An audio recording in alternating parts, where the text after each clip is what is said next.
करते हैं बेटा समाप्ति एक्सप्रेस। और आज हमें एनसीईआरटी कैटलिस्ट भी लेके आई हूँ। एनसीईआरटी कैटलिस्ट के कुछ सवाल भी बेटा हमें करने हैं। 4-5 सवाल है जो एनसीईआरटी की लाइन से असर्शन, रीजन और स्टेटमेंट बेस्ड क्वेश्चन है। तो लास्ट के जो 15 मिनट्स होंगे हम उसमें बेटा यही चीज करेंगे, ठीक है। चलो तो बेटा कुर्सियों की पेटी बांध ली जाए क्योंकि हम शुरू करने वाले हैं समाप्ति एक्सप्रेस। हम शुरू करने वाले हैं समाप्ति एक्सप्रेस। आप अपनी किताबों को बंद कर लीजिए, अपनी नोटबुक्स को बंद कर लीजिए और एक बारी बेटा देखिए कि आपको कितना याद आ रहा है पिछली क्लास का। कितना याद आ रहा है आपको पिछली क्लास का, एक बारी बेटा फटाफट से देखिए। हमने लास्ट क्लास में बेटा पढ़ा था डिफरेंट टाइप्स ऑफ डब्ल्यूबीसीज। आरबीसी की बेटा बची हुई थोड़ी बहुत बातें हमने की थी कि उसकी जो लाइफ स्पैन होती है वो होती है 120 दिन की, और मैम उसकी डेथ जहां पे होती है उसे ग्रेवयार्ड ऑफ आरबीसी बोला जाता है। दैट इज योर स्प्लीन बेटा, spleen is known as graveyard of RBC. Ma'am RBC का काम होता है ट्रांसपोर्ट ऑफ गैसेस। तो ये कुछ कुछ बातें बेटा हमने आरबीसी को पढ़ा था और खत्म किया था। फिर बेटा हमने क्या पढ़ा, फिर हमने पढ़ा कि मैम डब्ल्यूबीसीज होती हैं और डब्ल्यूबीसीज डिफरेंट डिफरेंट टाइप्स की होती हैं। तपस्या की पीडीएफ बेटा मैं भूल गई, बेटा मैं भूल गई, आई एम सो सॉरी। मैं एक फटाफट से ना लिख लेती हूँ कि तुम्हें पीडीएफ चाहिए ना, मैं नोट कर लेती हूँ। बच्चा मेरे को माफ कर दो, तपस्या की पीडीएफ तुम्हें चाहिए थी, मैं एकदम से मैं भूल गई बेटा, मैं भूल गई। मैं नोट कर लेती हूँ, तपस्या पीडीएफ अर्जुना, माफी माफी, टुडे, ठीक है। चलो यस अब बेटा मेरी बात सुनना। हाँ फिर हमने बोला कि यार डब्ल्यूबीसीज में एक होती है ग्रैन्युलोसाइट्स। मैम ऐसी सेल्स जिनको माइक्रोस्कोप में देखने के बाद में हमें उसमें ग्रैन्यूल्स नजर आते हैं वो होती हैं ग्रैन्युलोसाइट्स। और मैम जिनके अंदर हमें ग्रैन्यूल्स नहीं नजर आते वो होते हैं ए ग्रैन्युलोसाइट्स। मैम ग्रैन्युलोसाइट्स हैं 3 प्रकार की, न्यूट्रोफिल्स, बेसोफिल्स, इओसिनोफिल्स। ए ग्रैन्युलोसाइट्स हैं 2 प्रकार की, एक होते हैं लिम्फोसाइट्स और एक होते हैं मोनोसाइट्स। फिर हमने बात किया मैम टोटल डब्ल्यूबीसीज का नंबर होता है 6000 से 8000 पर mm³ ऑफ ब्लड, है ना। और जब हम इन सबको कंपेयर करते हैं तो मैम इन सबकी जो शक्ल है वो अलग किस बेसिस पर होती है, on the basis of their nucleus primarily. Mainly nucleus का जो शेप होता है, उसकी जो मॉर्फोलॉजी होती है, उसकी जो शक्ल सूरत होती है वो इन सब में बेटा डिफरेंट होती है। न्यूट्रोफिल्स में मल्टीलोब्ड न्यूक्लियाई पढ़ा था आपने, इओसिनोफिल में बेटा हेडफोन शेप न्यूक्लियाई पढ़ा, बेसोफिल में आपने एस शेप न्यूक्लियाई पढ़ा, मोनोसाइट्स में आपने हॉर्स शू शेप या किडनी शेप या बीन शेप न्यूक्लियाई पढ़ा, लिम्फोसाइट में आपने राउंड न्यूक्लियाई पढ़ा है, राइट। अब मैं इन सब की बात करूं तो सबसे बड़ा डब्ल्यूबीसी होता है आपका मोनोसाइट, लार्जेस्ट डब्ल्यूबीसी। मैम सबसे अबंडेंट कौन होता है, न्यूट्रोफिल 60 से 65%। सबसे लीस्ट कौन सा होता है, बेसोफिल 0.5 से 1%।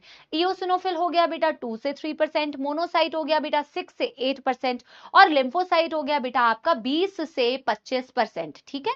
ये सारे बेटा आपके डिफरेंट बेटा डब्ल्यूबीसीज को हमने कंपेयर किया अमाउंट वाइज। फिर बेटा हमने कहा कि यार इनकी लाइफ स्पैन जो होती है ना मैम, ये ज्यादा लंबा तो नहीं जीते हैं, शॉर्ट लिव्ड होते हैं, बट कोई फिक्स लाइफ स्पैन इनकी नहीं है।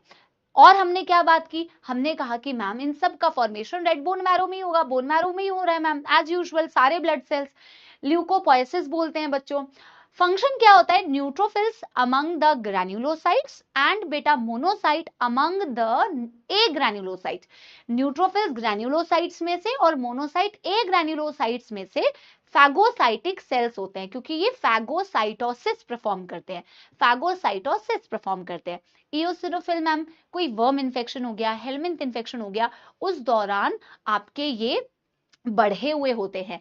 एलर्जिक जब आपको होती है तो उसमें भी ये बढ़े हुए होते हैं, बड़ी एंटी एलर्जिक होते हैं क्योंकि ये हिस्टामिन के विपरीत काम करने वाला, अपोजिट काम करने वाला एक सब्सटेंस हिस्टामिनिडेज एंटी हिस्टामिन होता है, अपोजिट टू हिस्टामिन, उसको रिलीज करते हैं।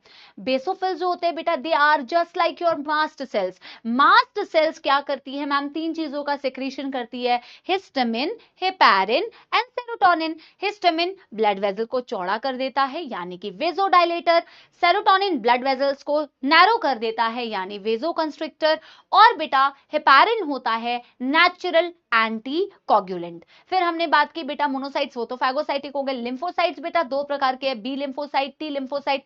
टी के भी मैंने आपको टाइप्स बता दिए, बट आप 12वीं कक्षा में पढ़ोगे अगर 11वीं में पास हो जाओगे तो, ठीक है जी।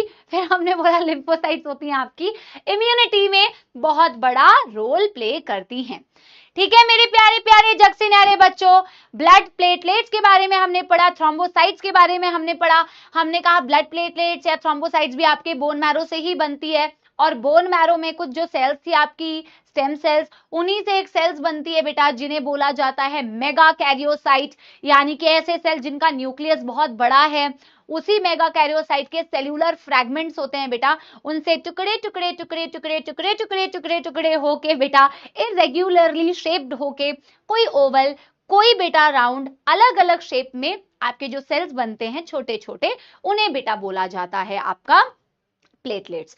इनमें भी न्यूक्लियस नहीं होती, पर इनमें वो होता है बेटा जो इनके लिए सबसे इंपॉर्टेंट है, थ्रोम्बोप्लास्टिन, क्योंकि यही थ्रोम्बोप्लास्टिन मैम ब्लड क्लॉटिंग में रोल प्ले करता है। इनका अमाउंट होता है 1.5 लाख से 3.5 लाख पर mm³ of blood, blood platelets का मैं बता रही हूं। और अगर ब्लड प्लेटलेट्स की कमी हो जाए तो क्लॉटिंग डिसऑर्डर्स हो सकते हैं, और ब्लड प्लेटलेट्स 1 हफ्ते तक जिंदा रहते हैं।